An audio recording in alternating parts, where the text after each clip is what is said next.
Silksong is built around speed, fast movement, fast platforming, and fast combat. So I decided to beat the entire game without sprinting once. Can you do that? Well, let's find out. We start the game with Hornet captured and being dragged towards the citadel. But before we reach the top, a butterfly restores her power and she destroys the bridge, falling deep into Pharloom. Anyway, after almost fainting 2 times, we meet Moss Mother, who is pretty easy as always. She falls and we went up a ladder where we collapse and then be awoken by the chapel maid who tells us our objective to reach the top of the citadel and discover why Hornet was brought here.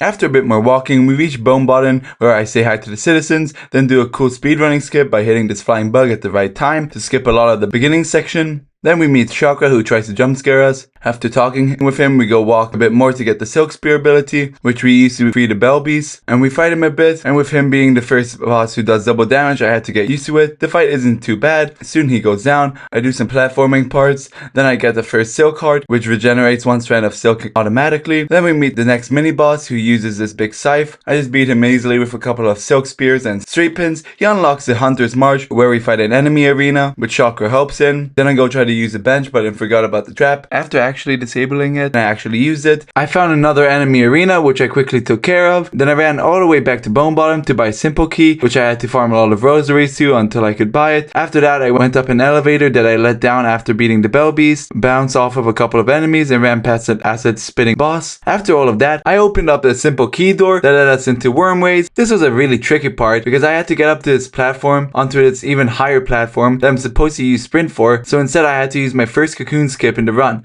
Unlike Hollow Knight's Shade, when you die, Silksong leaves a cocoon in certain specific spots after death, and with those certain cocoon placements, you can actually hit and bounce off them for extra height. After a lot of attempts, I got the right trajectory, and combined with a healing saw, it got me to the ledge finally into the next part of Wormways. After a bit more walking, I got a shortcut back up there, but for some reason it only works after you got cling grip. So when I fell down, I had to do all of that skip again. After getting back up, I had to do another skip, but no cocoon this time. I just had to do another healing saw to get up onto a higher platform. Then I got a checkpoint there, so if I fell, I would just respawn back there. So I went and farmed another heal to do 1 more heal saw. After that, we were done with Wormways. I just said hi to Chakra and went on to the last part. Here we had a couple of platforms in the air, which I sadly did fall and I had to do all of that skip 3 times now. But when I finally came back, I lured a flying bug at us and I hit him once and finished the hardest skips in the whole part of this run. And ran all the way to Haunted Belhart without even beating Morwing. Eventually, after I get the elevator shortcut in Shelwood, I ride up to Sister Splinter, who to get there I have to do another cocoon skip because the game perfectly calculated so I could barely get there, but I actually couldn't. I got to her and she was surprisingly easy. I could simply just walk away from most of her attacks, even her big slamming double damage attack, a couple of breaking vines and hitting later. I finally got her. After that, I head over to get cling grip. After bouncing across a couple of flowers, I get to a place which I couldn't reach on the other side because that was supposed to be used by sprint, so I had to wait for a flower enemy to head upwards so I could hit it and barely grab the ledge, but I actually made it. Now I just had to walk a bit more, bounce off a couple of more flowers, and finally got cling grip. After getting cling grip, we went to get another shortcut to Widow, and when I did, I went to fight her. She was pretty easy. I just had to watch off her bouncing balls and her grab attack, but after a bit, I finally beat her, and beating her might have been a mistake, almost killing the run completely. You see, after beating some bosses, you have to do this dream platforming section using the abilities you have until now, but because I don't have dash, I couldn't do any of the dashing jumps, and saving and quitting just bring me back to there, so the last choice I had was to go back on an autosave when I got cling grip. I do have to do the fight again, but at least now I can try to find a way to actually do the platforming. So now I had to head over to the Marrow, stop by to flee a flea, and finish an enemy arena. When I was done, I found the Forge Daughters who were selling me some pretty good red and blue tools that I could use later on, so I bought them. After that, if I wanted to fight Lace, I had to use a lever, but that lever was above me, and if I wanted to use it, I had to use sprint. So I had to do another healing saw trick to get up there to use a lever so I can open up the door and fight Lace. Lace was pretty easy, maybe because hitting her into lava does 40 damage on a 380 damage boss. So after a few more tosses in the lava, she goes down, but I'll meet her soon in Act 2. Until then, I ring the bell, reuse a cocoon skip to get over some lava, and I get to Farfield. Farfield introduces the seamstress and her questline, where we need to collect 25 flexible spines from some spiky flying guys. Once completed, she upgrades Hornet's cloak and unlocks gliding, and this changes a lot. Now instead of sprint jumps, I can jump in the air, and once in the air, I can glide. When going back, the 4th course mistakes Hornet for the seamstress and attacks us, but thankfully, his attacks are incredibly telegraphed shaft. Even the second phase with the falling projectiles was still really easy. And near the end, we get 2 air jets to fly up and explode some supports for a rock that falls directly on him for the finishing blow. After that, we go up another big jet stream to Greymore, all the way to halfway home, which is true. I mean, we are halfway to Belhart. Then I easily complete an enemy arena,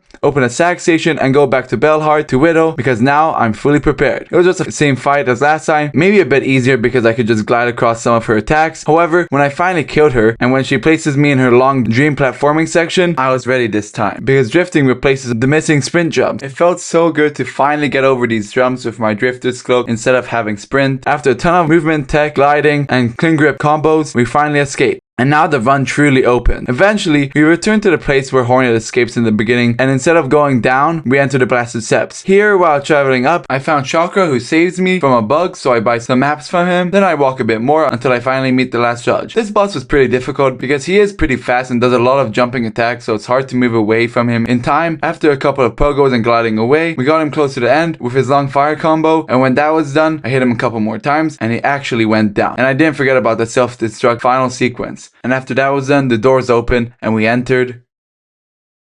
After that, we have to do a bit of platforming, which led us all the way to Songclave, a bit more walking, and we meet the Cogwork Dancers. And honestly, they were much easier than I expected. Like even in the last phase when they were off sync, I actually first tried it. After beating them, we get one final objective to collect all 3 melodies across the Citadel, needing to progress into the final part of the Citadel. For the first part, I did the Cogwork core platforming section for the Architect melody. After finishing the beginning part, I decided to go get the clawline, which is basically gonna be my sprint from now on. After getting that, I had to do an enemy arena and then go back to the platforming parts in the Cogwork core, which was not even that bad without sprint. Like for all of the sprint jumps, like in the dream section, I just glided through them, and a bit more later I played my needle in and got the Architect's melody. After that, I went to the Whispering Vault's Gauntlet, which was also pretty easy. Even the guy in the back was also pretty easy. Then I stopped by Garment to quickly duel him, where I knocked him into the spikes a couple of times and he was done. Then I fought Trobio, whose attacks weren't as difficult because I could just clawline away instead of sprint away. And after his dramatic death, I go a bit more into the sewers and pick up the Sacred Cylinder, play it for the Vaultkeeper, and get his melody. Finally, for the last melody, I had to do some high hall platforming, and for that, I got the Cogfly, which was really useful for the high hall's gauntlet. Now this one was pretty rough. Flying enemies were also pretty annoying, and the first big guy wasn't really that bad, but when 2 of them came down, I had some trouble. But after defeating one of them, it was smooth sailing until the very end, and I got the Conductor's melody, the final melody of the threefold melody. After collecting all the melodies, we go up the elevator and get one of the few cutscenes showing Lace as a second to final boss waiting for us on a white flower platform. This fight is honestly kind of fun, but I had to watch out a lot for her attacks. With fast double damage combos and huge movement pressure, I just had to watch out for 2-time parries, and in the last phase her white combo and her white balls trail she leaves behind herself. And when I learned all of that, she eventually falls. I go into the dream platforming section and it felt so good to do it all without sprint. And now only one boss remains. So when I leave the arena, I go to the cradle to do a bit of platforming and meet the final boss, Grandmother Silk. And surprisingly, I actually first tried her. Most of her attacks left huge openings for clawline punishes, and once I learned in the second phase the rhythm of falling blocks and needle droppings and her grab attacks, the fight became surprisingly consistent. Until the end, I got hit repeatedly and dropped down to 1 mass. Then she used her grab attack. I dodged one of them, but then the second one was right on top of me, so I tried to glide away, and thankfully I had the sawtooth circlets on, because when I opened off my cloak, it hit her one more time, finishing her off and finally beating Hollow Knight Silksong without using sprint one time. No running, no speed, just walking, parkour, cocoon skips, and way too many healing stalls. Honestly, this ended up being one of the funnest challenges I've ever done. Some bosses became easier, some platforming sections became really hard. If you enjoyed this one, make sure to subscribe because there are more challenge runs coming soon, and I'll see you in the next run.